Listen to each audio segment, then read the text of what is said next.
intervenuti a questo incontro organizzato dalla Camera di Commercio di Pordenone Udine. Un saluto anche da parte del Presidente Agrusti, grazie Assessore, grazie a tutte le autorità, ma grazie soprattutto al Professor Arduino Paniccia, cognome evocativo qua a Udine, Professore.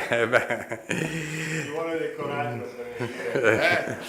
Sì, ha avuto coraggio a venire in casa di Massimo. Va bene. Presidente... Non è la prima volta che lo faccio, Presidente. Abbiamo fatto spesso e volentieri delle riunioni su questo. Professor Arduino Paniccia è Presidente dell'ACCE, Scuola di Competizione Economica Internazionale di Venezia, ha partecipato alle missioni internazionali di peacekeeping della NATO, delle Nazioni Unite, ex Jugoslavia, in Iraq, Afghanistan, in Libia, docente di studi strategici, ha tenuto corsi di marketing e strategie internazionali presso tantissime università, ma soprattutto da moltissime settimane lo vediamo sovente sui vari canali nazionali. Grazie al dottor Locatelli, direttore di Limes Online, laureato in scienze internazionali e diplomatiche, master in geopolitica. Limes ha sempre parlato di temi geoeconomici e quindi mai come ora questi temi sono attuali.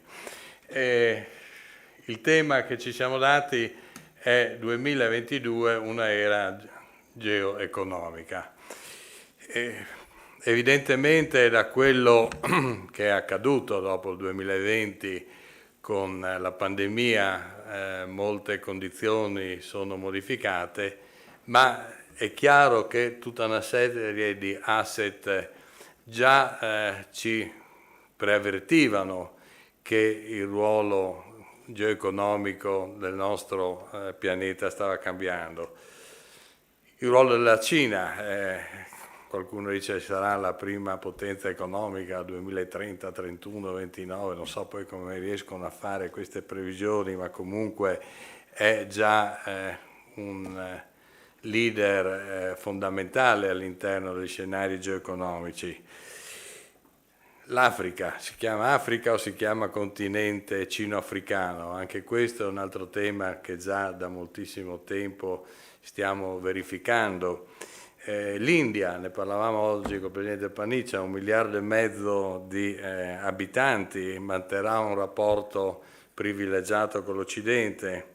L'Europa sempre, diciamo, con i nazionalismi che al di là di un momento felice sulla pandemia, un momento felice sul supporto all'Ucraina, ma poi ritorniamo sempre al nazionalismo di ogni paese che identifica il proprio interesse specifico, istituzioni internazionali ma non pervenute, globalismo, filiere lunghe, c'era un articolo del Presidente Agrusti qualche giorno fa sull'Electrolux, chiusa per mancanza di microchip, la filiera della moda che è la prima filiera di esportazione con diciamo tutto bloccato su Shanghai per altre motivazioni, quindi anche questo concetto di filiera lunga vediamo le complicazioni che sta portando alla nostra economia.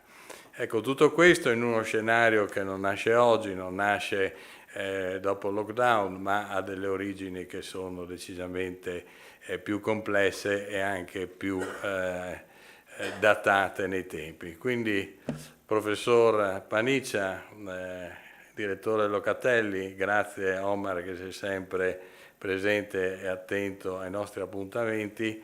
Penso che la vostra interazione su questa tematica sarà estremamente interessante. Grazie.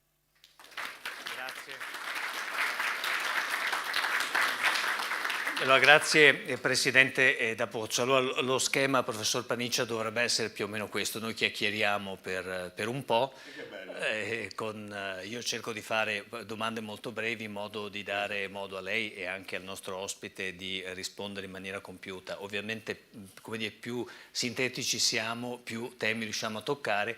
Poi ci sarà la possibilità anche dal pubblico di fare qualche domanda, anzi se il pubblico ha delle curiosità che già vuol manifestare durante la nostra conversazione, noi siamo disponibili ad ascoltarli e ad interagire con loro. Senta, professor Paniccia, io parlerei dalla cosa più semplice, se non le sembra troppo semplice, cioè se ci fa un po' un quadro. Domande troppo semplici, direttore. Ci fa un po' il punto della situazione, cioè a che punto siamo, e magari se riusciamo a fare un passo indietro, ci dice perché secondo lei è successa questa cosa, perché abbiamo letto molte spiegazioni, alcune anche molto complicate, affatto semplici, però mi piacerebbe, vista anche la sua esperienza internazionale, che cosa ha pensato lei quella mattina in cui ci siamo svegliati con i telegiornali che annunziavano l'invasione dell'Ucraina? Va bene, caro direttore, allora gli argomenti sono molto complessi e anche delicati, perché in realtà il nostro paese è più coinvolto di quello che non sembra in questa vicenda, non solo perché siamo della NATO, non solo perché questa è l'area da sempre al confine con gli eventi a Est Europa, ma anche perché gli italiani sono molto preoccupati e naturalmente noi tutti lo siamo. Che cosa è successo in Ucraina e tra la Federazione Russa e l'Ucraina?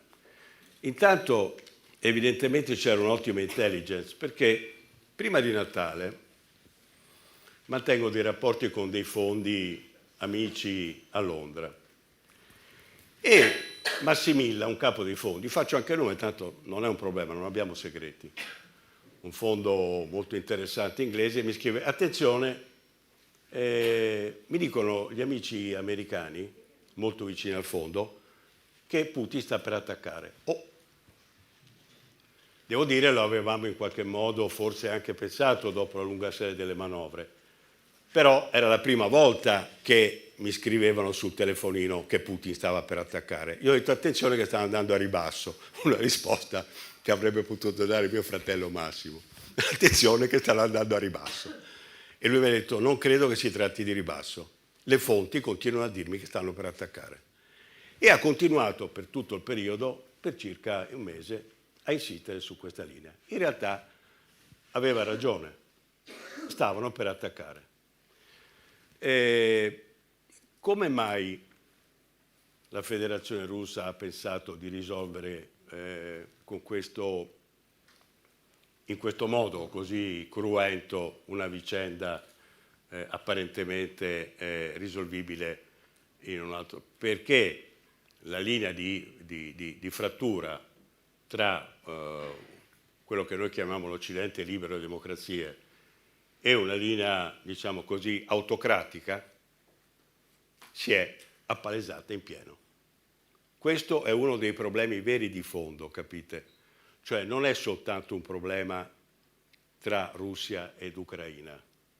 Il problema è che un intero mondo a est e un intero mondo dall'altra parte hanno cominciato, dopo 30 anni dalla caduta del muro, ad andare su una linea che non era più la linea di far finta di andare d'accordo. Quindi questa cosa è saltata fuori. Cioè si è appannato tutto il periodo che noi consideravamo di capacità di accordo, di possibilità di trovare delle soluzioni fine caduta del muro, e siamo arrivati adesso alla vera suddivisione. In realtà io dico che dobbiamo difendere gli ucraini proprio per questo motivo, così lo dico apertamente, perché noi siamo da una parte e ho la sensazione che l'organizzazione dall'altra parte, che noi non neanche conosciamo, che non abbiamo considerato, che si chiama Organizzazione di Shanghai, dove dentro ci sono la Russia, la Cina, che hanno fatto esercitazioni militari spaventose, Vostok 2018, un'esercitazione con 300.000 uomini, che era il preludio secondo me dell'invasione poi che è accaduta adesso. Erano le prove generali. Naturalmente i militari questo lo sapevano, ma l'opinione pubblica generale non era assolutamente al corrente di queste vicende. Quindi Putin ha semplicemente aperto il vaso di Pandora e quindi siamo oggi in uno scontro vero, epocale, al quale speriamo si possa trovare una soluzione. Però vi devo dire, e chiudo, che la soluzione, poi possiamo approfondire anche questi temi, non verrà da un assetto diplomatico generale, che non è ancora pronto. La soluzione viene dal sistema militare che sta combattendo sul campo, ovvero dovremo trovare il modo di andare a qualche cosa che assomiglia alla Bosnia, che assomiglia al Kosovo, cioè alla forza di interposizione. Ve la butto qui, abbiamo fatto un discorso piuttosto veloce, ma vi devo dire quindi che la questione è oggi non ancora nelle grandi potenze, nel grande consesso diplomatico, nella grande riunione, ma la soluzione viene fuori dal campo.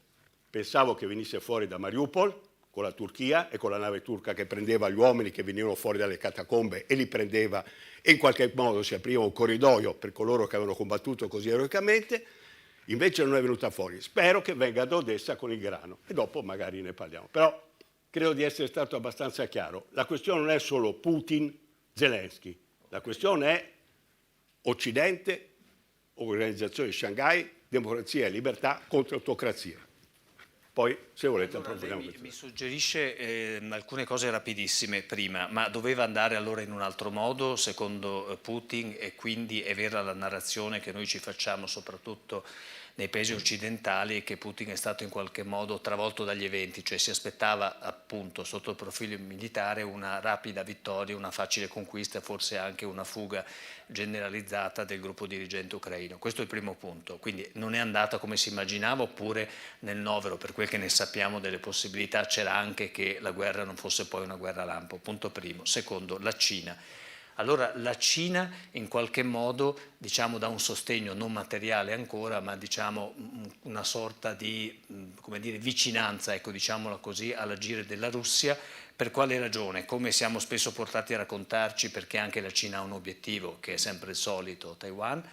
E poi le chiedo se, ancora rimanendo sulla Cina, la Cina in fondo poi non è un po' disturbata per come stanno andando le cose, perché la Cina per crescere ha bisogno di stabilità sul piano mondiale e i suoi mercati stanno cominciando ad avere delle difficoltà. Gli ultimi dati sulle proiezioni della crescita interna cinese sono non positivi e il leader, non il premier, si avvicina a un congresso che sarà verso la fine dell'anno dove voleva entrare anche lui da trionfatore, ma probabilmente non sarà così. Ne ho messi insieme un po', ma erano necessarie secondo me.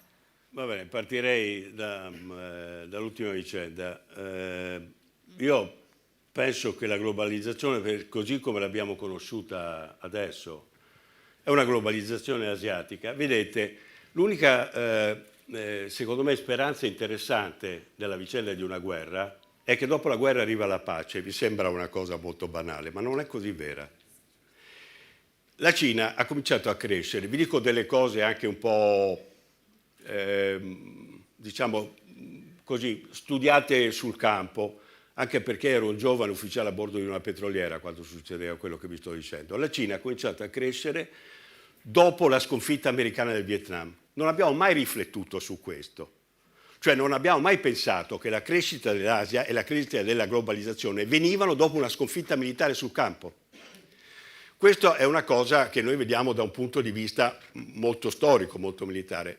Ma da questa guerra deve nascere qualcosa che ci fa come dire, arrivare a un rapporto differenziato del rapporto con la Cina. Ce ne siamo accorti durante la pandemia. La catena di valore, tutta gestita dalla Cina, demandare alla fabbrica del mondo e rinunciare noi, è un'idea anche interessante, è un'idea razionale, ma non è detto che la razionalità continui all'infinito, perché poi succedono delle cose non razionali, per esempio quella di Putin. Cioè succede che nella suddivisione dei compiti Cina-Russia, la Russia che ha tenuto il fronte occidentale e ha fatto il poliziotto cattivo per molti anni, un brutto compito, perché noi vediamo questa parte qui, ma noi abbiamo visto anche altre parti, la Libia, la Siria, la Cecenia 1, Cecenia 2, il Caucaso. Non è la prima volta che la Russia interviene e non è la prima volta che la Russia interviene militarmente. La Cina ha vissuto di soft power e faceva il poliziotto buono e ha lasciato il compito del poliziotto cattivo ai russi. Sapete quanti milioni di uomini c'erano quando è caduta l'Unione Sovietica alla frontiera con la Russia? Cinesi? 1.200.000 uomini. Gli ha fatto un bel servizio Putin alla Cina a coprire il fianco occidentale. Ed è per quello che parlo di est e ovest, e per quello che parlo di democrazie. La Cina ha molto sfruttato bene anche il rapporto con la Russia, molto. Ma questa vicenda assieme alle altre vicende di cui parlavamo prima, sarà una di quelle che sarà messa proprio in discussione. E uno dei nostri compiti, soprattutto noi che siamo qui, che abbiamo già vissuto la vicenda dell'ex Jugoslavia, dalla quale ha dato moltissimo l'area del nord-est, moltissimo, e ha preso meno. Ora dovremo renderci conto che siamo di nuovo a un rapporto con l'Est e questa volta la nostra voce, le nostre idee, le nostre strategie potrebbero essere strategie che servono di più. Non so se sono riuscito a farmi capire, ma cercherei di evitare ex Jugoslavia 2. Prenderei quello che c'è stato di buono di quell'esperienza e la riprenderei per i rapporti anche con delle grandi entità che sembravano invincibili come la Cina, ma che secondo me non sono affatto invincibili, come sta dimostrando per esempio la Federazione Russa, di cui pensavamo avesse un esercito potentissimo, che invece sta dimostrando delle grandi defiance sul campo. Quindi cercherei di capire bene i rapporti oggi tra noi e l'Est, noi che siamo i primi nel nostro paese, la linea di demarcazione, che abbiamo già vissuto la ex Jugoslavia. Non dimentichiamo che questa vicenda che va dal Baltico al Mar Nero è già saltata per aria nell'ex Jugoslavia, non 3.000 anni fa, ma 30 anni fa. C'eravamo noi. Avevamo addirittura la task force del nord-est per la ricostruzione in Jugoslavia. Molte cose ce le siamo dimenticate, ma invece sarà bene che ricordiamo tutto. Non vorrei parlarvi di cose naturalmente sgradevoli e tristi questa sera, però vorrei dirvi anche delle cose positive. Per esempio, da questa vicenda, e cioè dalla vicenda che dai conflitti nascono poi dei patti, nascono delle iniziative, nascono delle strategie, le coglierei per cercare di farle. Prima di tutto proprio nei confronti della Cina, che prima che venisse fuori questo problema aveva fatto un asse verso di noi che si chiamava Via della Seta, che ora sarà in fortissima crisi e dovremo rivedere, però questa volta lo rivediamo anche insieme possibilmente. Cioè non facciamo arrivare la Cina di nuovo nel Mediterraneo con tutto quello che hanno deciso loro. Okay. Ecco, quindi avrei molte cose da dirvi, ma penso che Locatelli, perché sull'Imes, allora. No, ma io leggo, perché l'Imes è una bellissima, l'Imes è un momento magico, ha parlato di geopolitica quando in Italia parlò di geopolitica, eravamo noi che insegnavamo studi strategici all'università, ma insomma, però adesso dobbiamo cercare di mettere insieme le cose, perché è arrivato il momento. Le metterei insieme partendo una volta tanto non da Roma, ma dal nord-est. Ok, non da Washington. Devo dirvi, nella scelta di campo ho paura che ci saranno due blocchi. Uno è guidato da Washington. Non ne possiamo fare a meno. Scusate, mi attaccano in televisione, mi dicono sei un falco, sei filoamericano, sei stato con loro in Vietnam. Sì, un pochino, ma cosa vuol dire? La libertà è la libertà, è un problema generale, è un problema di tutti noi, non è un problema di essere falchi o di essere colombi. La libertà è la libertà. Quindi la vedo in questo modo. Sono anche un po' sciabolate. Va bene, però spero di essere riuscito a dare alcune risposte riguardo alla vicenda Cina, noi, nord-est Italia. Vediamo se Locatelli è convinto da quello che ha sentito. Adesso glielo chiediamo. Però c'è un passaggio, Panicia ha detto un paio di volte che l'Italia è più compresa in questa guerra, in questo momento storico, più di quel che l'Italia stessa è portata a comprendere e a valutare, come dire, un ruolo che non so se è così percepito nell'opinione pubblica. Allora questo è sicuramente uno dei temi, ma poi tanti altri li ha lanciati il professor Paniccia, quindi cerchiamo di rimetterli in ordine. Poi magari già che ci siamo, spieghiamo un po' la differenza fra, perché ci sono due direzioni all'Imes, una più cartacea e una più digitale, così? Ok, sì. E perché fate questa cosa? Allora, no, ci togliamo subito questo discorso. Sì, è una questione tecnica magari. Ma di nuovo buonasera a tutti, grazie al Presidente, grazie alla Camera di Commercio per l'invito e grazie al professor Paniccia per essere qui sul palco con me, moderati dal direttore. Allora, vabbè, per quanto riguarda l'Imes ovviamente è fondata e diretta da Lucio Caracciolo, io coordino il sito, quindi mi occupo prevalentemente della parte digitale. Coordinare vuol dire scrivere, fa scrivere e naturalmente glorificare quello che esce dal cartaceo. Però scherzi a parte, dando per scontato che non siamo un monolite, molte delle considerazioni del professor Paniccia sono interessanti, in particolare due mi hanno colpito, condivido entrambe. Una, la questione purtroppo non è soltanto tra Russia e Ucraina. Cioè, secondo me, quando parliamo della guerra, così come quando parliamo del Covid, così come quando si sente parlare di crisi dei mercati, crisi finanziarie, eccetera, dobbiamo sempre domandarci quali sono i tempi e quali sono i luoghi di quel determinato evento. Mi spiego meglio. La guerra in Ucraina attualmente coinvolge naturalmente in maniera diretta la Russia e l'Ucraina. L'Ucraina, tra l'altro, ha in ballo la sua sopravvivenza e la conservazione della propria integrità territoriale, oltre che identità.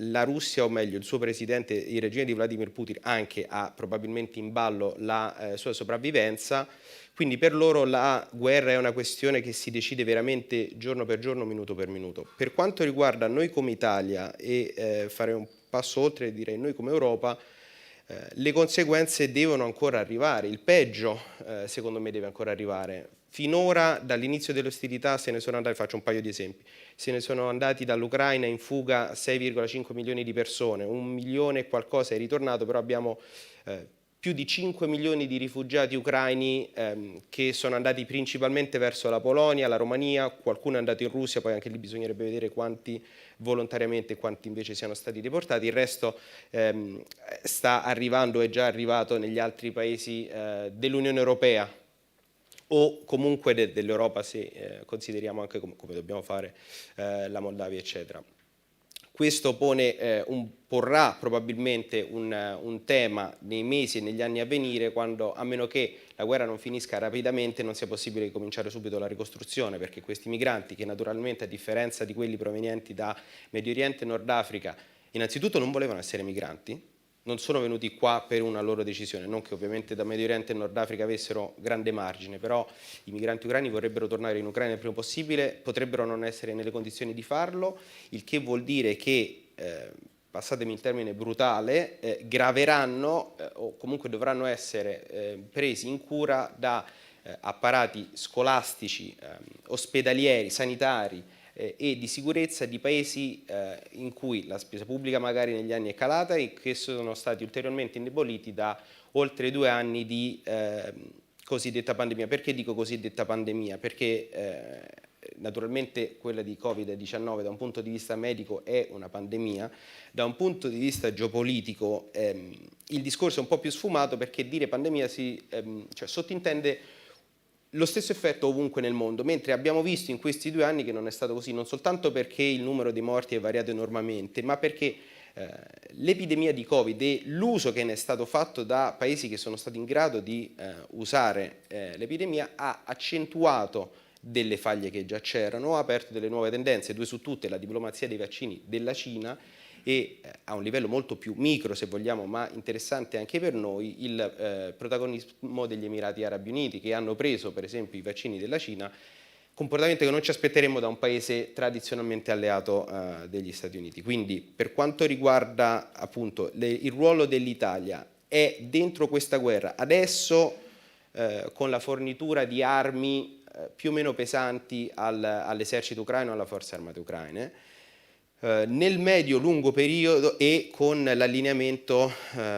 più o meno immediato e più o meno convinto sul fronte delle sanzioni. Poi magari sulle sanzioni torniamo per approfondire un attimo, però diciamo comunque adesso formalmente, ecco, sotto questo punto di vista la scommessa di Putin, una delle tante scommesse fallite di Putin è proprio questa, cioè lui pensava innanzitutto che avrebbe potuto rovesciare Zelensky e quindi prendere il potere a Kiev nel giro di 3 giorni con un mix di manovre militari e diciamo insurrezione o caduta dello Stato ucraino, e dall'altra parte ha scommesso in maniera molto convinta sulla divisione non tanto dell'Occidente quanto dell'Unione Europea e della NATO, che invece finora, salvo certe discrepanze che potrebbero approfondirsi nel tempo, hanno reagito in maniera abbastanza compatta, tant'è che sono stati approvati 5 pacchetti di sanzioni. Su questo sesto, che riguarda anche il petrolio, c'è un po' più di dibattito. Come spesso capita, l'Ungheria fa e dice quello che la Germania non può fare e dire, quindi si espone in maniera chiara contro l'embargo del petrolio, ma in realtà è stata la stessa Germania a dire possiamo andare avanti anche se l'Ungheria non si allinea, il che sottintende un discorso di portata ancora più ampia, anche qui per tornare al discorso di luoghi e tempi della guerra. Se noi ignoriamo il diritto di veto dell'Ungheria, stiamo implicitamente aprendo la strada alla revisione dei trattati e quindi all'abbandono del diritto di veto nell'Unione Europea, il che implicherà tutta una serie di aspetti che magari dopo approfondiremo. Che è un'idea anche di Draghi, no? Questa. Sì, beh, è un'idea, diciamo, è un'arma a doppio taglio, no? Perché ovviamente l'unanimità permette di tutelarsi, diciamo, dietro il cattivo di turno o dietro la mancanza di appunto unanimità quando si tratta di prendere delle decisioni che possono essere particolarmente o impopolari nei confronti dell'opinione pubblica o dannose sotto il profilo economico, e naturalmente la guerra d'Ucraina implica una serie di decisioni che sono in primo luogo dannose sotto il profilo economico e quindi rischiano di diventare impopolari nei confronti dell'opinione pubblica nei mesi successivi, appena le conseguenze di certe azioni e sanzioni diventano evidenti. Bisogna vedere, perché appunto a quest'idea di riformare i trattati ci sono state una serie di resistenze naturalmente dai paesi più piccoli che proprio sul potere di veto poi fondano buona parte della loro appunto relativa potenza in Europa. Faccio a entrambi la stessa domanda. Provate a disegnarmi un po' l'atteggiamento e il ruolo anche in termini strategici dei vari stati europei. Ho letto l'altro giorno sul Foglio un'analisi che mi è sembrata interessante perché mi ha sorpreso, in cui più o meno la tesi, la dico in maniera molto grossolana, era questa. Questa è finalmente un'occasione in cui l'Italia può contare, può tornare a dire qualche cosa anche in termini di geopolitica. Perché? Perché la Francia non ha avuto un comportamento perfettamente lineare, perché la Germania in qualche modo non ha la stessa leadership interna che aveva ai tempi della Merkel, e poi perché soprattutto, udite udite, i paesi dell'est, compresa la Polonia, che noi abbiamo sempre visto come un paese razzista che ha sempre chiuso le proprie frontiere, ha invece esercitato un ruolo di protagonismo che mai ci saremmo aspettati, come altri paesi intorno, i paesi baltici per esempio, che sono piccolissimi, sono stati, come dire, molto chiari nel loro ruolo. Poi insomma c'è tutta la questione dell'ingresso nella NATO degli altri paesi più a nord. Insomma, pare che questa geografia in qualche modo rimetta l'Italia in quella che secondo Andreotti era ai suoi tempi una posizione assolutamente rilevante, cioè non troppo allineata né di qua né di là, ma allineata con qualche distinguo. Ecco, mi scuso se addetto allo studioso non sono stato precisissimo nei termini, ma insomma volevo capire, sta veramente cambiando qualcosa l'asse franco-tedesco? Questa era la domanda. Si sta un po' infrangendo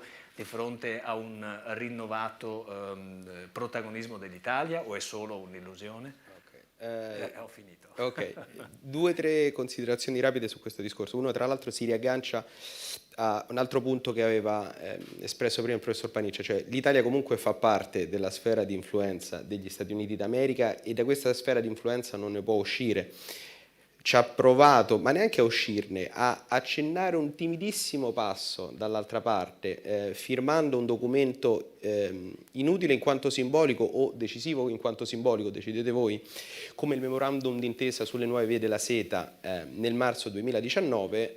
5 mesi dopo è caduto il governo, il che non vuol dire naturalmente che gli Stati Uniti abbiano fatto cadere quel governo, però io credo che... Però diciamo la suggestione è interessante. Sì, cioè, adesso poi non voglio entrare nelle speculazioni politiche perché non è il mio ruolo e non sono neanche così dentro, però diciamo sono successe una serie di cose interessanti in quei mesi, concernenti anche i presunti finanziamenti russi di Salvini, che sono usciti proprio in un momento insomma abbastanza interessante della vita politica del nostro paese.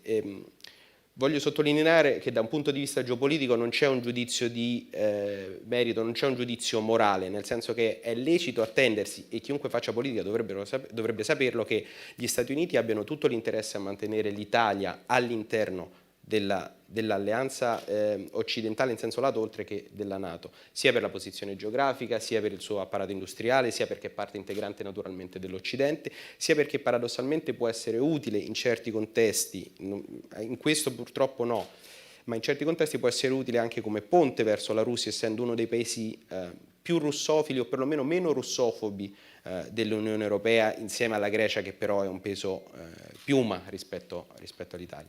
Quindi è inevitabile che noi interessiamo agli Stati Uniti ed è inevitabile al tempo stesso che per gli stessi motivi possiamo interessare ai russi e alla Russia e alla Cina, insomma. Quindi sotto questo punto di vista, appunto, da un'ottica di conflitti di potere come quella della geopolitica non c'è nulla di cui meravigliarsi. Però, appunto, fatto sta che abbiamo provato a fare un timidissimo passo, tra l'altro in una maniera molto perfettibile, diciamo, perché abbiamo firmato un documento che non diceva nulla. Il commercio con la Cina, tra l'altro, dopo la firma del memorandum delle nuove vie della seta è calato e non è aumentato anche prima del Covid, quindi al di là del Covid non siamo stati in grado di capitalizzare quella firma. Negli stessi giorni, se ricorderete, il presidente cinese Xi Jinping è venuto in Italia in visita di Stato, è stato accolto con i cavalli, eccetera, così.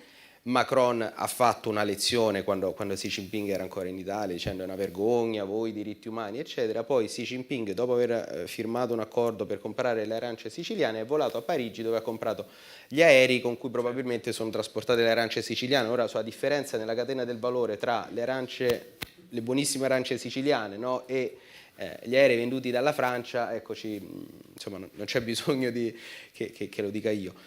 Quindi sotto questo punto di vista, appunto, noi quando abbiamo provato a fare un passo al di fuori, ma neanche dell'ambito NATO, però diciamo un ammiccamento verso la Cina, siamo stati richiamati all'ordine. Tra l'altro la presenza di un Presidente del Consiglio con il profilo e la storia istituzionale di Mario Draghi anche non può essere considerata casuale. Lui naturalmente, brutalizzo, serve all'Italia principalmente per garantirci i soldi del PNRR, tant'è che appunto siamo nel marzo 2021, quindi chiaramente un anno prima della guerra,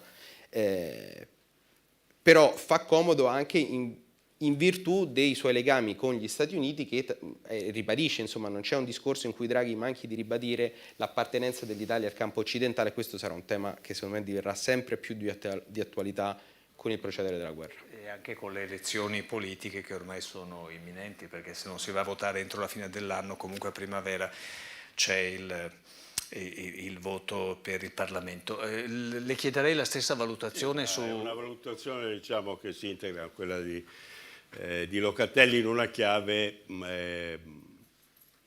diciamo che riguarda più le nostre, quale potrebbe essere il ruolo dell'Italia e nostro. Come vedete metto insieme le due cose perché considero la nostra area un'area che è stata trascurata.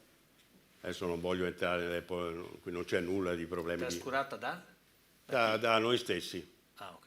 No, non abbiamo avuto l'idea del ruolo importante che avevamo, no?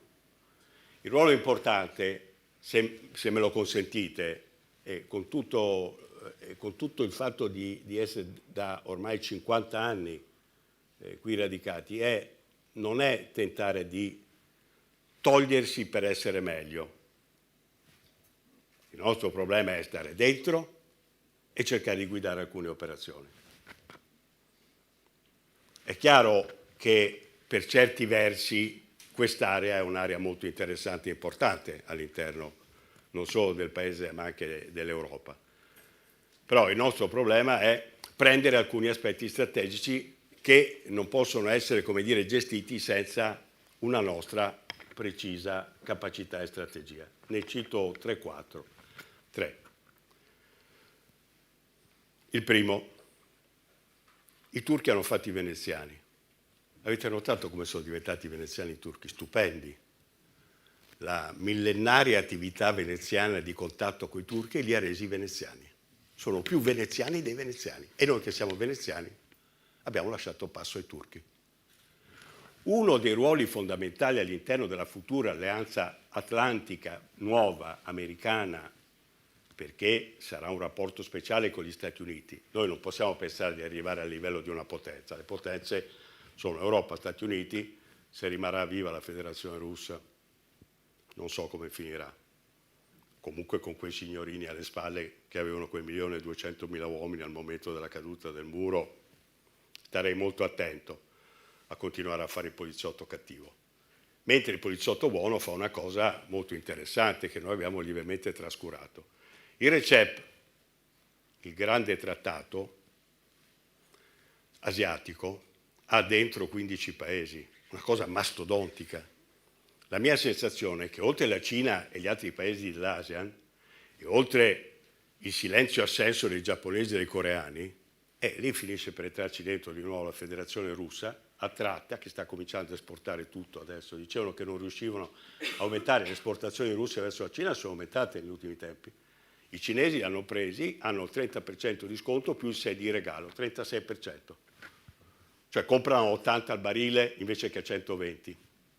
hanno sostituito l'Iran con la capacità dei cinesi fortissima di tenere i piedi in molte staffe. L'Iran che hanno tenuto per anni prendendoli per il collo perché erano circondati dal problema delle sanzioni e dovevano dare per forza l'energia a loro, adesso vengono sostituiti rapidamente dai russi perché li fanno uno sconto maggiore. Questo ce la dice lunga sui giusti personaggi che abbiamo. Anche loro evidentemente con Marco Polo hanno preso molto da Venezia e dai mercanti di Venezia. Allora in queste condizioni noi non possiamo pensare di essere una potenza, ma possiamo pensare di ritagliarci degli spazi all'interno di quello che sarà il futuro, come dire, ordine. In questo ordine noi abbiamo, uno, meno spazio alla Turchia, non per niente, ma nel futuro ordine la Turchia è un elemento di instabilità. Nessuno di noi sa che fine farà Erdogan dopo Putin.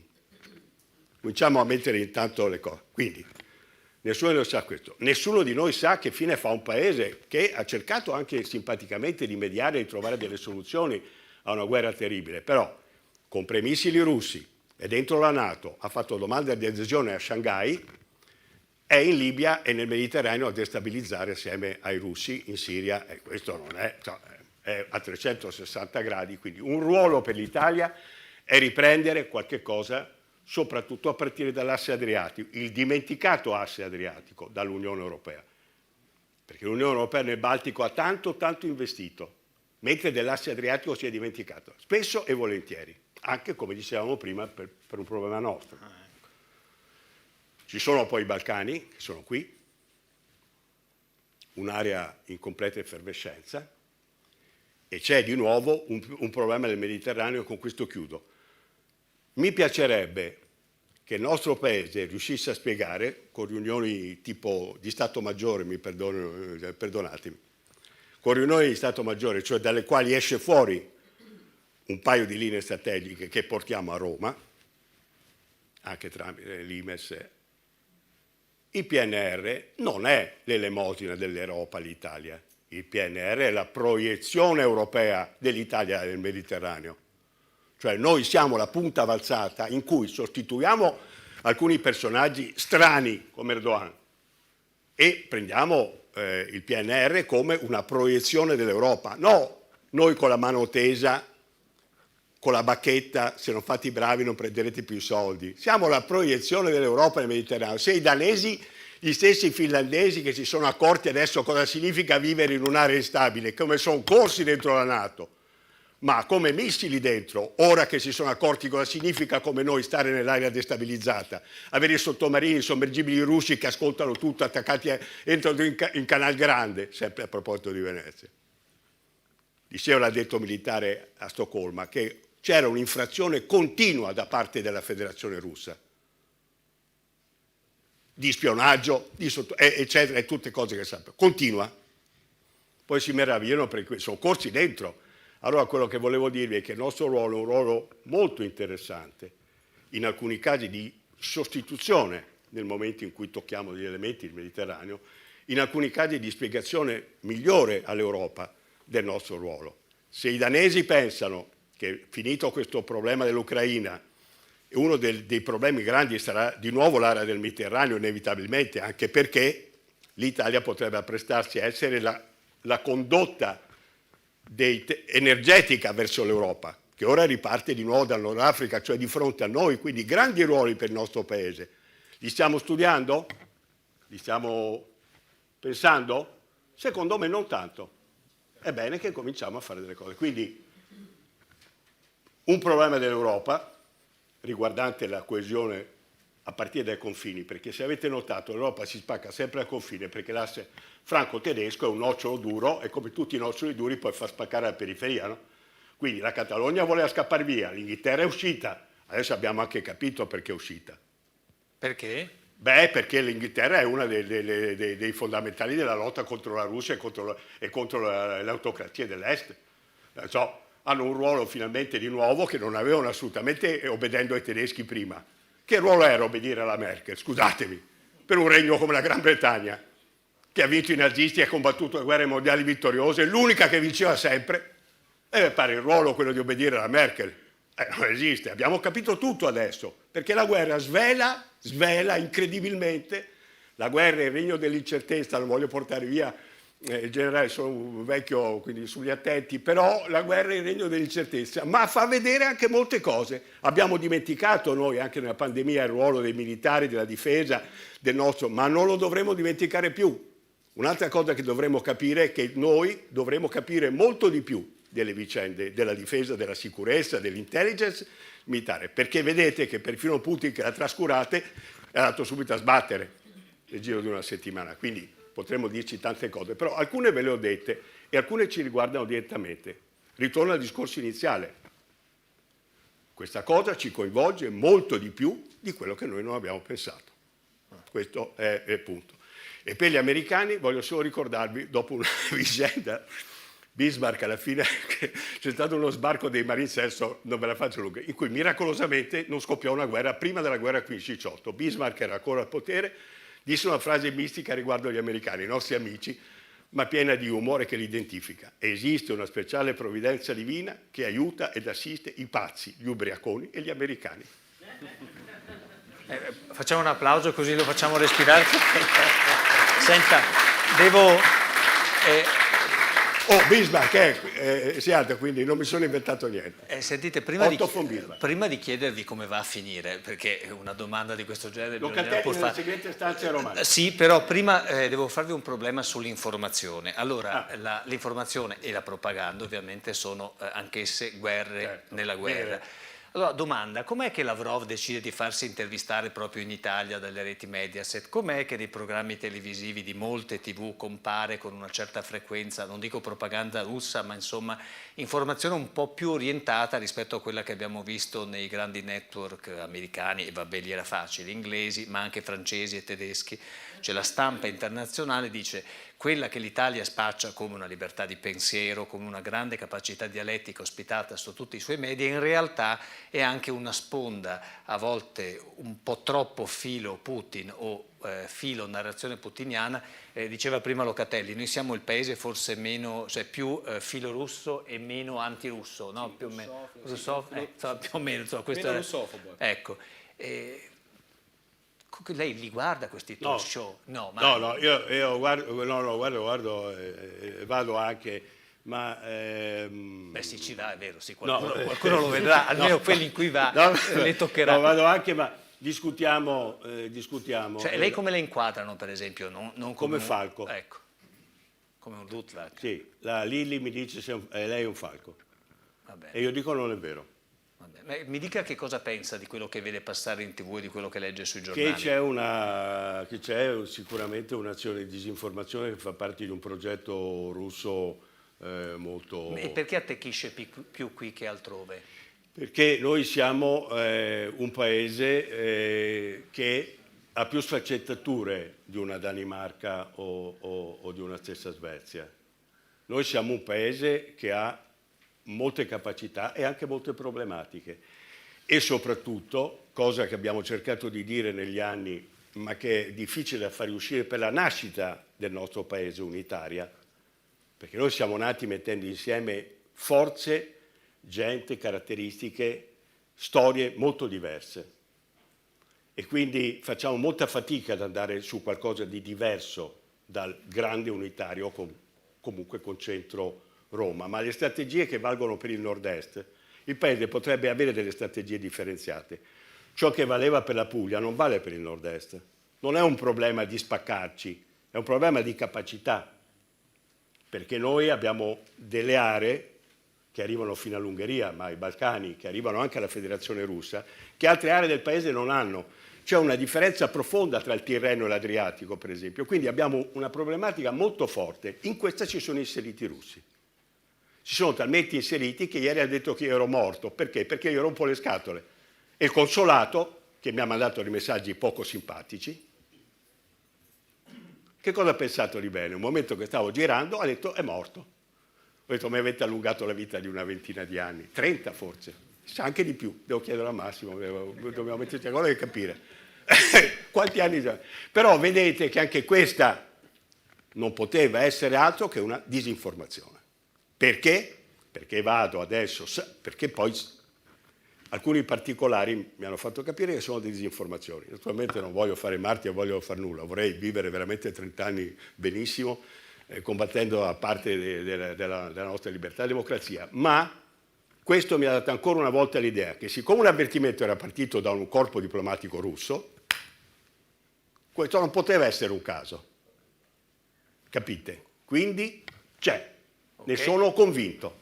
Poi ci sono coloro che ne sanno più di me e naturalmente non possono parlare, perché la differenza per cui vado in giro a parlare tanto di cose militari è che a differenza dei militari in servizio e le cose, loro non possono parlare, io invece posso dire delle cose. Giusto generale. Locatelli, la stessa domanda vista però anche più dall'interno del mondo dell'informazione. Sì, se posso due flash su quanto ha detto prima il professor Paniccia, cose con cui sono molto d'accordo sia a livello tattico sia a livello strategico. Turchia come avversario, perché lo dicono i fatti, nel senso che la Turchia da Cipro quindi dal Mediterraneo orientale a quanto sta facendo in Libia crea dei problemi, o in prospettiva crea dei problemi allo Stato italiano, uno dei quali è, anche qui brutalizzo, quindi date per scontato il mio rispetto verso gli esseri umani, però da un'ottica di geopolitica è il controllo del cosiddetto rubinetto dei migranti, cosa che la Turchia già ha a est con la rotta balcanica, che punta a replicare in Libia, quindi controllando non soltanto il flusso dei migranti verso l'Europa in generale, ma appunto tramite la Libia in particolare verso l'Italia, il che tra l'altro apre, quello sì, un vaso di Pandora, perché dietro a tutti i dissapori che ci sono nell'Unione Europea riguardo Schengen, Dublino, insomma la questione dei migranti, c'è anche un non detto, ma che poi in realtà è anche abbastanza ovvio, cioè accogliere i migranti tendenzialmente fa perdere le elezioni, la geografia penalizza, se il problema è, se l'accoglienza dei migranti è un problema, la geografia penalizza evidentemente molto più l'Italia della Danimarca, tant'è che tra l'altro una persona che ha una certa dimestichezza con le carte geografiche come appunto Putin e Lukashenko, no, però hanno visto... No, le vostre. Sì, no, però hanno visto... Può imparare Lukashenko un po' di cose guardando le mappe belle. Però una cosa che ha imparato, escludo che abbia letto l'Imes, diciamo, però una cosa che ha imparato è che trasportando, come ha fatto lui l'estate scorsa, i migranti, in particolare iracheni, siriani, quindi mediorientali, in Bielorussia a spese sue, quindi di Lukashenko, al confine con la Polonia, crea un'ennesima crisi migratoria, tra l'altro nei confronti di un paese che prima dello scoppio della guerra d'Ucraina, come sapete, era uno dei due grandi, tra virgolette, cattivi quando si parla di questione migratoria insieme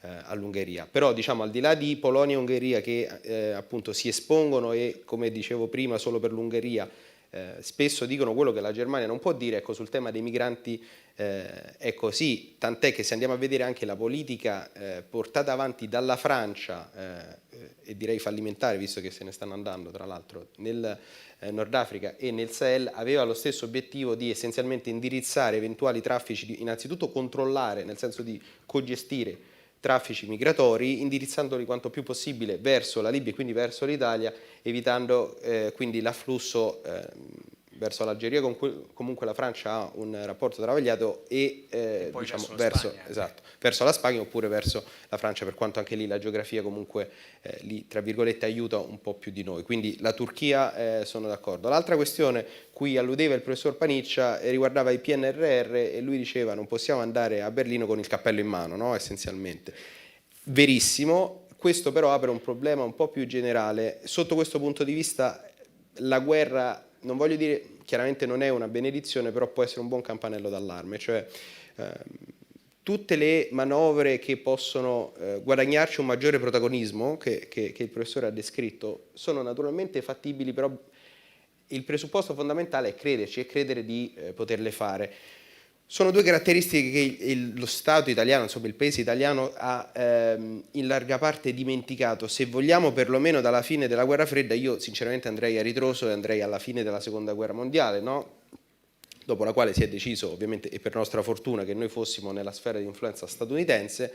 Le grandi decisioni di politica estera le prendevano gli Stati Uniti e la Russia. Avevamo anche un panorama politico, se vogliamo, anche abbastanza bloccato con la convenzione escludendo, ma è un grandissimo, numericamente grandissimo, intendo, partito comunista italiano.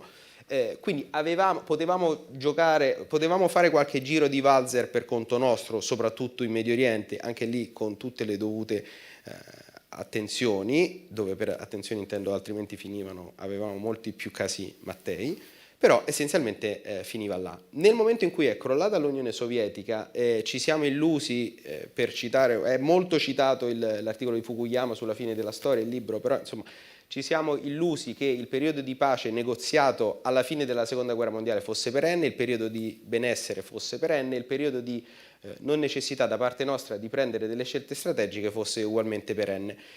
Altri paesi invece si sono risvegliati molto prima di noi, in particolare appunto per esempio la Francia, che anche per cultura è più abituata a prendere decisioni strategiche, persino da fuori dell'Unione Europea, quindi appunto per esempio la Turchia. La Germania lo sta facendo, e questa è un'altra delle scommesse perse da Putin, cioè la decisione di riarmarsi è una decisione rivoluzionaria per come abbiamo conosciuto noi la Germania nel secondo dopoguerra, la rapidità con cui l'ha adottata dà l'idea di un certo risveglio. Noi anche dobbiamo svegliarsi, purtroppo non lo facciamo nella migliore delle condizioni possibili, ma lo facciamo con un'economia che stenta. Io andrei, prima del Covid, andrei dalla crisi finanziario-economica scoppiata il 15 settembre 2008 negli Stati Uniti col fallimento di Lehman Brothers, che poi si è ripercossa su di noi, quindi diciamo immaginando il vertice di Cannes 2011, la caduta di quel governo Berlusconi come l'inizio ufficiale, l'ufficializzazione della crisi economica italiana. Veniamo da un decennio di grossa appunto crisi economica, da 2 anni di pandemia e da un trentennio in cui non abbiamo preso delle decisioni. Appunto il professore ancora qui illuminante, insomma, citava il nostro disinteresse ai Balcani, che sono il nostro cortile di casa, così come la Libia è una nostra ex colonia, così come il Mediterraneo è il nostro mare, che non presuppone un atteggiamento colonialista, ma un'attenzione a quello che è il nostro intorno geografico, perché altrimenti se non presidiamo noi quegli spazi lo faranno altri paesi che probabilmente o comunque possono avere degli interessi in oggettiva contrapposizione con i nostri, e vale per un paese come la Francia, che comunque non possiamo considerare un nostro nemico, se no non ci avremmo tra l'altro firmato il trattato del Quirinale, il cosiddetto trattato del Quirinale qualche mese fa. Vale per la Turchia, anche qui adesso senza scendere alla popolazione turca nemica, ma diciamo Erdogan chiaramente non può essere considerato un nostro alleato, pur avendo, e qui mi ricollego al discorso disinformazione, o meglio al discorso Berlusconi, avendo lui fortissimi rapporti, Erdogan intendo, con Berlusconi. Tra l'altro il figlio di Erdogan ha studiato all'Università di Bologna, quindi magari diciamo non ha una pregiudiziale anti-italiana. Perché dico Berlusconi? Perché come dicevo al direttore prima, dietro questa comparsata improvvisata di Lavrov su Rete 4 è una supposizione, non ho dati che possano corroborare, però secondo me non si può escludere che ci sia il disegno, io non so quanto frutto della grande fiducia in se stesso dell'ex presidente Berlusconi o di una serie di imbeccate, di provare ancora una volta a fare da ponte fra la Russia e l'Occidente, dove per Occidente Berlusconi sotto questo punto di vista è molto vecchia scuola, intende gli Stati Uniti, nel senso che così come lui fece il vertice di Pratica di Mare, eccetera, cercò di portare no, sono d'accordo che non succede, però diciamo perché Lavrov proprio su Rete 4 quel mondo, è finito il ciclo del dopo muro, no? Io sono d'accordo. Poteva succedere nel muro, lui no, non perché Berlusconi non sia intelligente, ma perché il momento in cui potevano accadere queste cose non c'è più, è vero, materialmente. Però io adesso appunto nel senso è una supposizione. Sì, però, scusate, non volevo interrompere, volevo dirvi. Diciamo, non mi sentirei di escludere che ci sia stato un tentativo, per quanto goffo e sicuramente privo di successo, di riavvicinare la Russia e l'Occidente, insomma, tramite lui, tentativo che è fallito. Per quanto riguarda l'ultima questione, propaganda, fake news, eccetera, io su questo inviterei a un minimo di cautela, perché adesso si chiamano fake news, ma appunto la propaganda c'è da secoli, se non millenni, eccetera.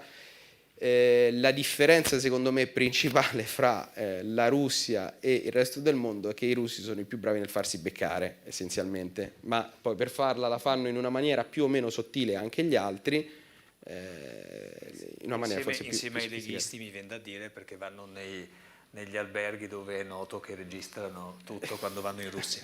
E domanda ultima, perché poi sentiamo se c'è qualche intervento dal pubblico. Mi dovete dire come va a finire, quali sono gli obiettivi minimi dei contendenti, cioè dove può arrivare Zelensky, cioè che cosa lo può accontentare, oppure se, come pare dalle ultime dichiarazioni, solo una dichiarazione che l'integrità territoriale del suo paese non verrà in nessun modo compromesso è un punto, come dire, irrinunciabile, e qual è il punto di caduta di Putin? Donbass, quell'area lì, accontentarsi della Crimea?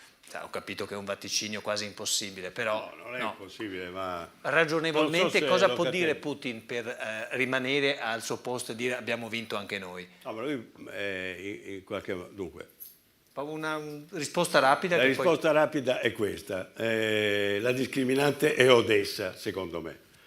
Cioè, quello che ha preso lo possiamo solo permettere a Zelensky. Vi do un'ipotesi, poi vediamo Locatelli cosa dice. che cosa. Allora, lui si può permettere di riuscire a portare Zelensky a un tavolo delle trattative quando la vicenda sarà, per me, a ottobre, nella prima migliore ipotesi, ve l'abbiamo già detto, il vaticinio, ma la questione è che ci vogliono le forze di interposizione. Quindi, come vi dicevo, perché prendo K4I4? Perché l'ultima volta in cui le Nazioni Unite hanno dato segno di vita è stato in Bosnia e in Kosovo, insieme alla NATO e naturalmente insieme all'altra forza di interposizione che è l'Organizzazione di Shanghai o l'Axto. Quindi io non vedo nessuna soluzione senza questo rischio, ve lo dico in maniera molto aperta. Perché? Perché questa è l'unica che impedisce di dire che i territori sono annessi alla Russia. Solo il fatto di avere l'interposizione, quindi di dire che le Nazioni Unite stanno presidiando, esatto, permette almeno di arrivare al cessate il fuoco, e questo avviene soltanto se vi è come è successo in Bosnia, come è successo in Kosovo, se c'è un impegno, la questione è ancora militare, e se c'è l'impegno militare. Quindi per me siamo ancora non al massimo della vicenda, quindi non abbiamo toccato il massimo. Okay. Siamo ancora a 3 mesi data circa da quella che potrebbe essere la possibilità, forse speriamo prima, durante l'estate, e poi inevitabilmente deve entrare in campo qualche cosa di diverso dalla Turchia, da cosa, una forza l'ONU internazionale di pace. Non vedo altre soluzioni se non stile ex Jugoslavia. Che peraltro non è una soluzione ottimale, sì, che abbiamo visto funzionare proprio al massimo. No, certo, ha dei problemi, però risolve un primo problema, perché altrimenti vedo veramente difficile. Diciamo come primo step, Locatelli? Domanda difficilissima. Allora, secondo me a livello diplomatico a un certo punto ci sarà bisogno di un accordo fra Stati Uniti e Russia, possibilmente gli Stati Uniti, o meglio, se sono furbi, tirano dentro anche la Francia e la Germania, magari noi e la Polonia. Però la Russia ha fatto questa guerra perché voleva ridiscutere, al di là dell'Ucraina, che chiaramente ha una sua valenza, voleva ridiscutere gli equilibri europei con gli Stati Uniti. Quindi finché non ottiene un dialogo con gli Stati Uniti, io la vedo dura. Questo a livello appunto diplomatico, molto molto macro. A livello micro, per ottenere una fine delle ostilità che non sia il prodromo di un nuovo inizio di ostilità, non si può andare oltre il Donbass, perché qualsiasi soluzione che privi l'Ucraina dell'accesso al mare è inaccettabile per l'Ucraina, cioè vorrebbe dire la fine dell'Ucraina come è stato. Aprendo il libro dei sogni, per quanto si possa parlare di sogni al termine di una tragedia come una guerra, io direi autonomia molto molto ampia per il Donbass, Lugansk e Donetsk, con possibilità di un referendum di qui a auspicabilmente 30 anni per far decidere loro eventualmente la secessione dall'Ucraina o addirittura l'annessione alla Russia. Una domanda, ma perché, faccio una domanda anche qua forse un po' stupida, ma perché il presidente Zelensky non ha cercato di contemperare le esigenze della minoranza della maggioranza russofona nel Donbass, cercando di intavolare un tavolo di trattativa, che ne so, per un'autonomia speciale? Ho sentito parlare di Alto Adige e Sud Tirolo, poteva essere un'idea. Allora, sono 10 anni che stanno lì a cannoneggiarsi. Sì, È vero anche che appunto, nel senso purtroppo cioè questa guerra è il secondo atto di una guerra iniziata 8 anni fa, no? Quindi la sobrietà anche di giudizio che si può avere a bocce ferme è diversa da quella che si può avere, no? In un momento in cui da 8 anni c'è un clima avvelenato. In più c'è una distinzione fra russofoni e russi etnici, no? Quindi anche in Donbass i russi etnici, quelli che si definiscono russi, non sono maggioranza della popolazione, lo erano in Crimea, per quanto la questione della Crimea non sia ancora risolta, però diciamo, in Crimea uno guarda i dati e dice vabbè, questi effettivamente in maggioranza sono russi etnici, probabilmente se anche non li avessero messo i carri armati come leggera, diciamo così, forma di pressione e avessero potuto votare, essendo tra l'altro magari nostalgici dell'Unione Sovietica, avrebbero votato loro sì l'annessione alla Russia, pensando di essere di nuovo annessi all'Unione Sovietica, che è quella nella quale stavano prima che Khrushchev li cedesse all'Ucraina, che comunque era parte dell'URSS. In Donbass i russi etnici sono comunque la minoranza della popolazione, quindi è anche un calcolo diverso. Sicuramente c'è stata la sottovalutazione della questione da parte del governo centrale di Kiev, probabilmente anche nel convincimento che comunque la Russia non si sarebbe spinta a una guerra che militarmente poi bisogna vedere, ma rischia di essere suicida, ecco. Perfetto, grazie. Domande dal pubblico, è il vostro momento. Sì, però prima non facciamo le domande prima? Tanto è una cosa, Assessore, credo abbastanza rapida. Naturalmente fate un cenno, arriva il microfono, così vi sentiamo tutti. È una considerazione. Intanto condivido integralmente la riflessione. Beh, era facile, Panicia, però state sulla stessa sponda atlantica. Vabbè, dai. No, ci sono alcune questioni ineludibili.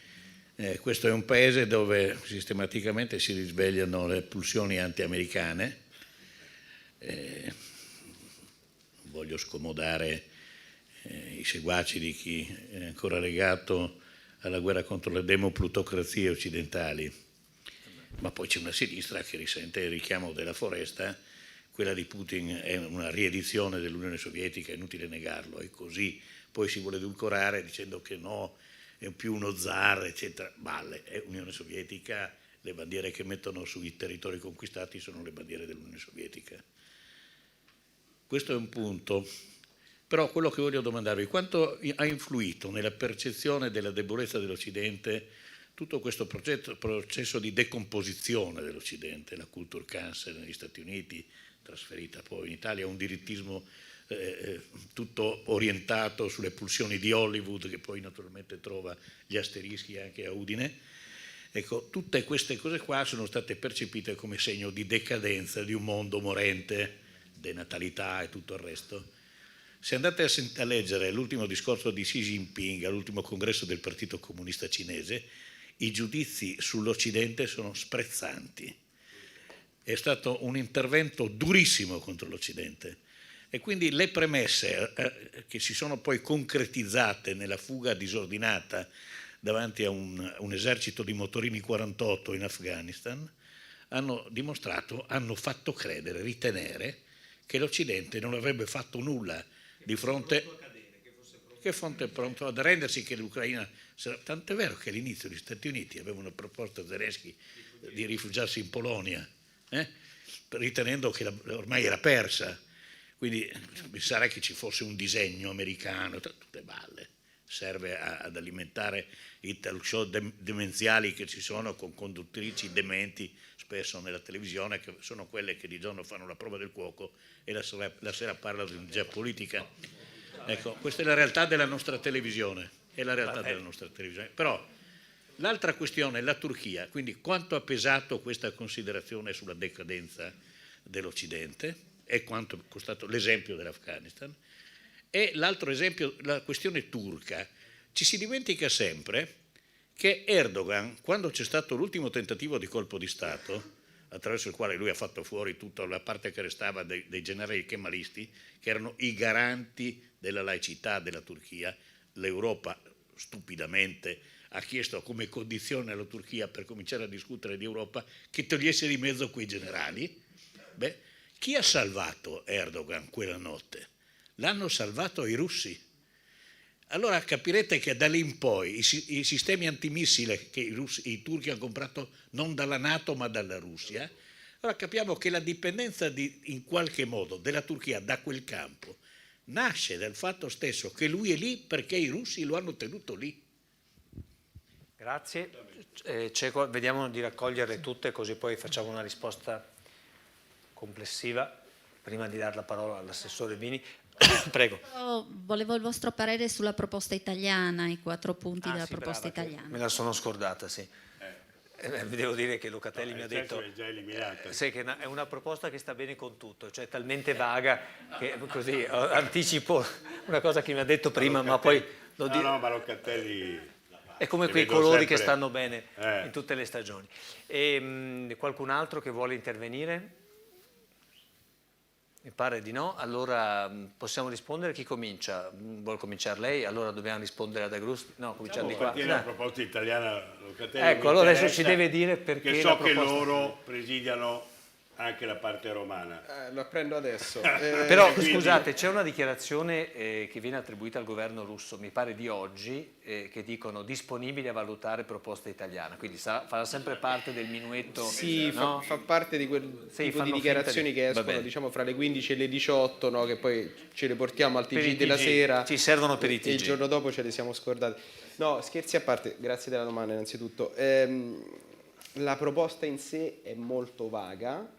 Perché siamo tutti d'accordo sul fatto che sia necessario raggiungere un cessate il fuoco prima di tutto, che sia necessario affrontare il tema territoriale. Il problema è sotto quale ottica lo vogliamo vedere, no? Prima appunto chiacchierando col direttore dicevo la Crimea la consideriamo ancora ucraina, la consideriamo russa perché tanto di fatto è già Russia.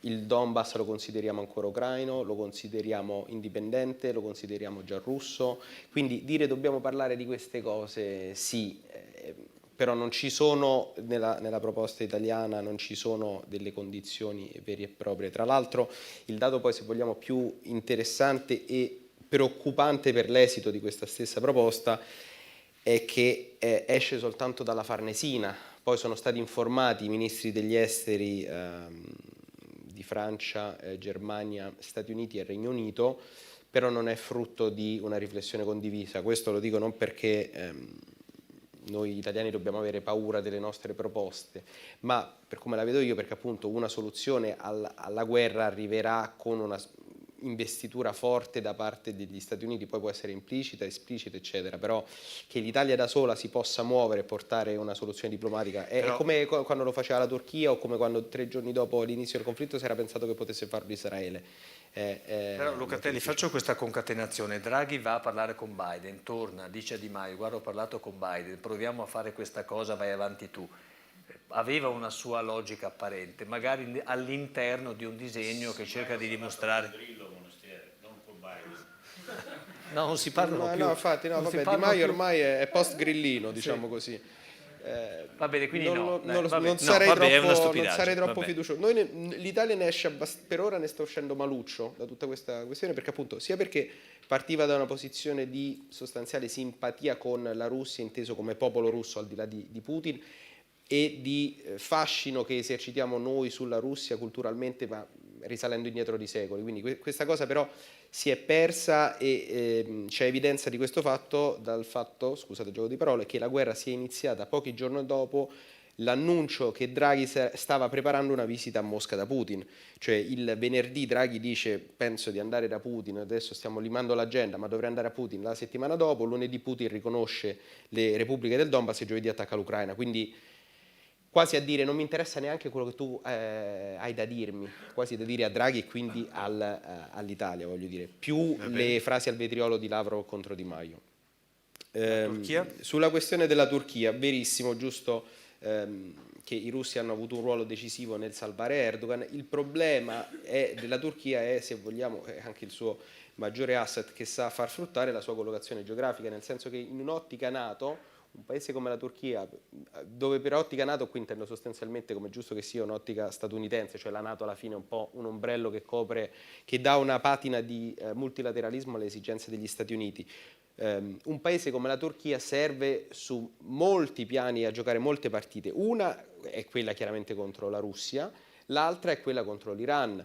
L'altra è sempre all'interno del Medio Oriente, è una sorta di contrappeso a Israele, che è chiaramente un fratello minore degli Stati Uniti, ma che comunque, voglio dire, ha bisogno anche Israele a volte di essere tenuto a bada. Quindi alla Turchia vengono permesse, anche perché appunto si è realizzato che a rovesciare Erdogan non ci si riesce nel 2016, quindi una volta realizzato che quello non si può fare, viene concesso un margine di manovra un po' più ampio, tant'è che appunto si prende i sistemi missilistici russi, adesso però è di nuovo in trattativa per gli F-16 con gli F-35, perché li pone come condizione per fare entrare, sono una delle condizioni per far entrare la Svezia e la Finlandia nella NATO, quindi la Turchia insomma, ha quel ruolo là, per cui comunque è tosto. Ogni volta bisogna andare lì a negoziare e cercare di capire che cosa si può ottenere, però appunto teniamo conto che la Turchia poi serve anche agli Stati Uniti nel dossier del nucleare iraniano, quindi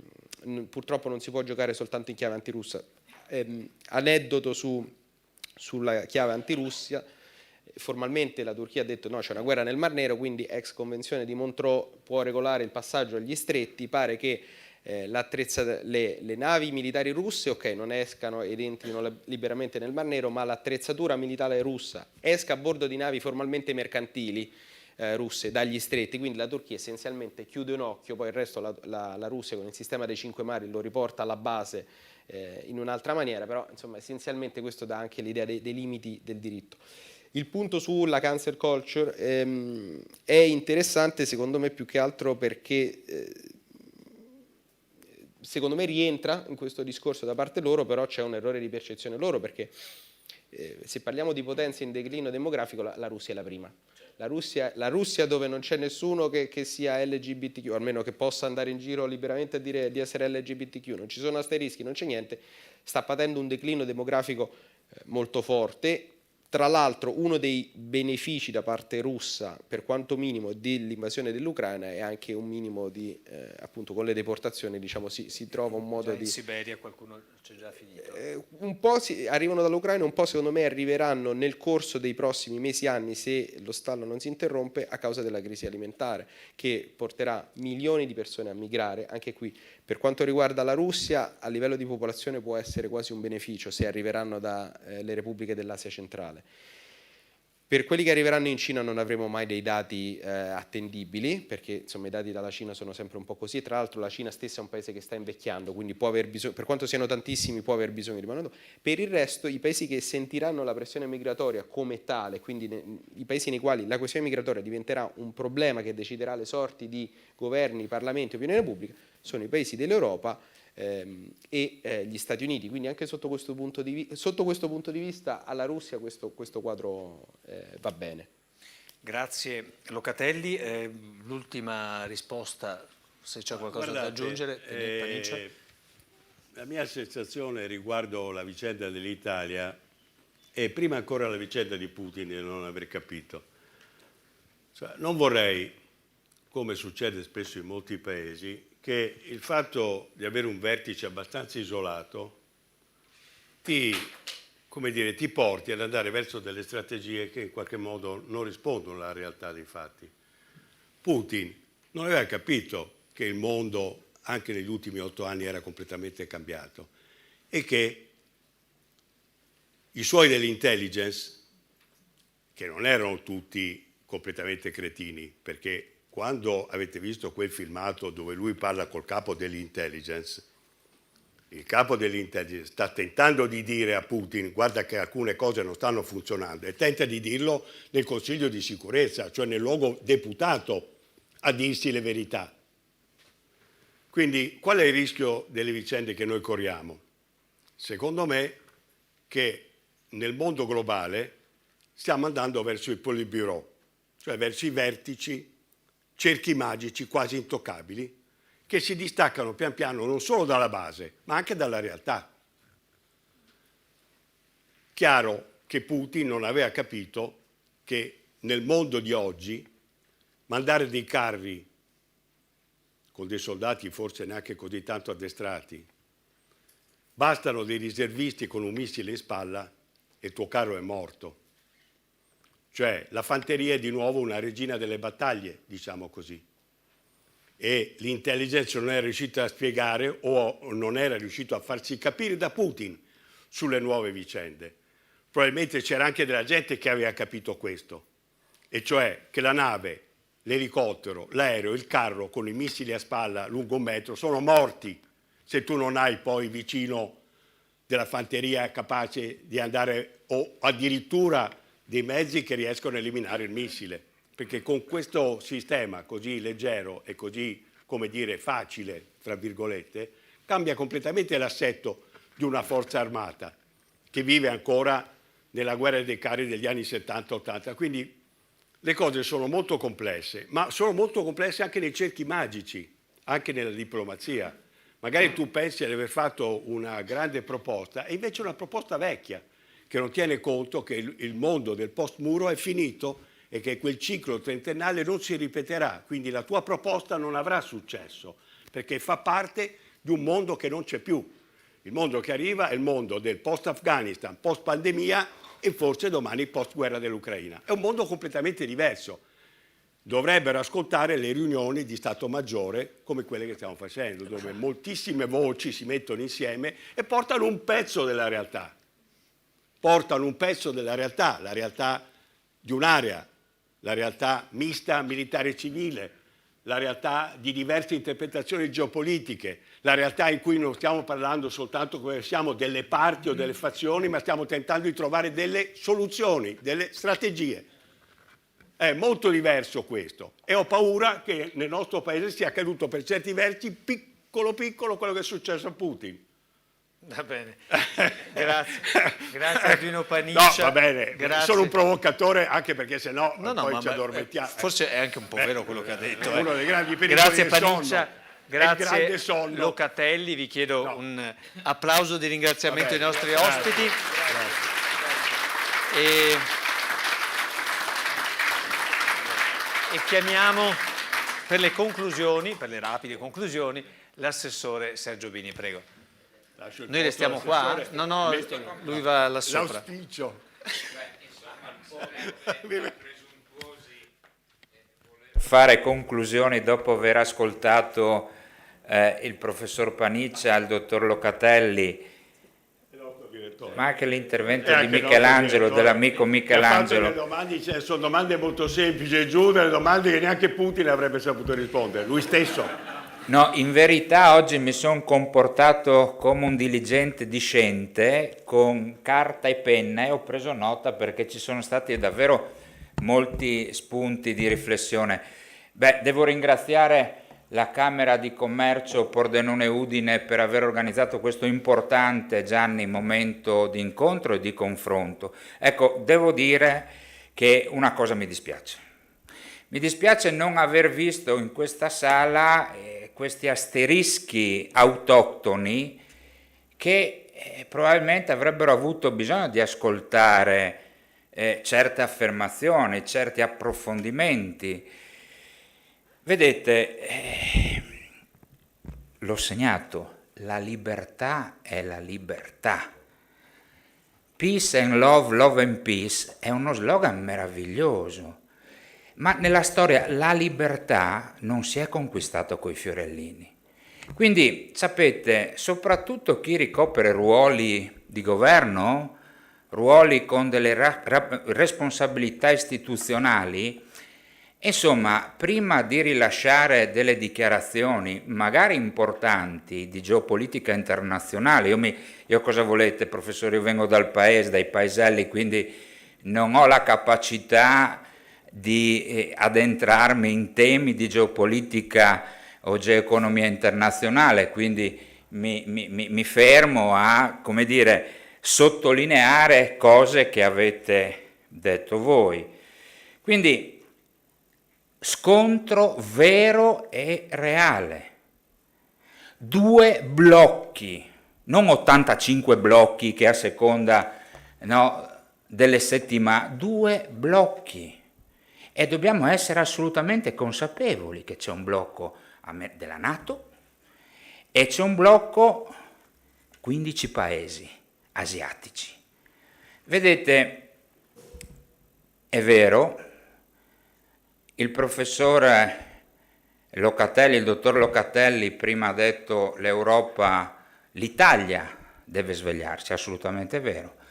Vedete, io avevo appena iniziato il mio mandato come assessore regionale alle attività produttive e in quegli anni, non tanto tempo fa, in verità, parliamo di 4 anni fa, andava di moda la Cina.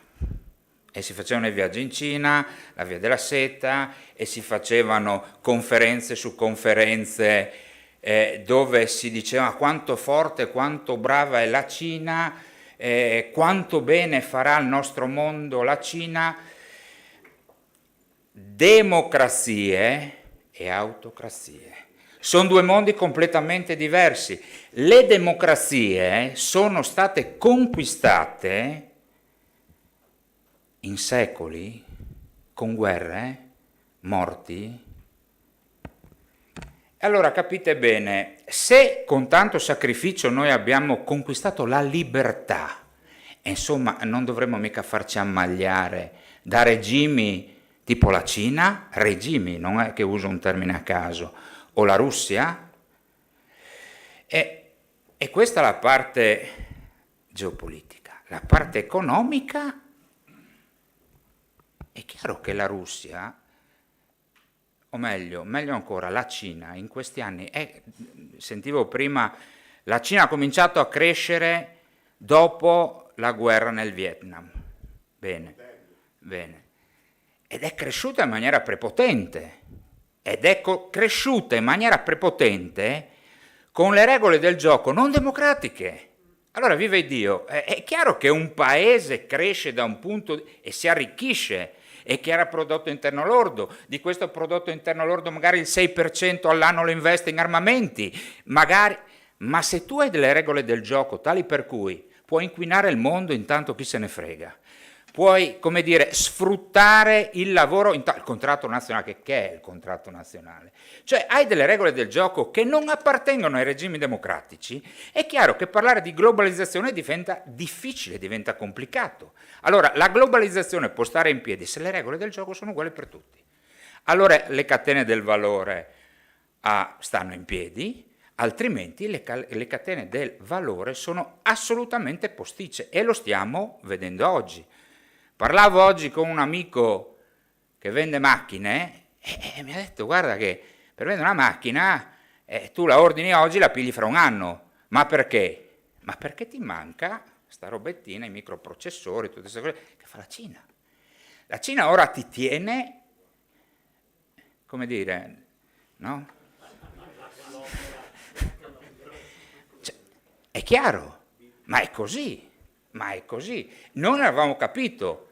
Viva la globalizzazione falsa, e questo è il risultato che oggi stiamo pagando.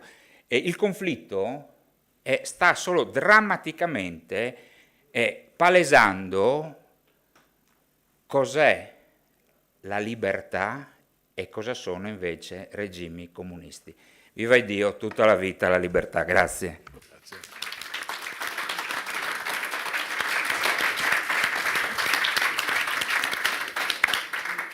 Signori, noi abbiamo finito. Vi ringraziamo per essere stati qui con noi questa sera. Grazie, alla prossima occasione.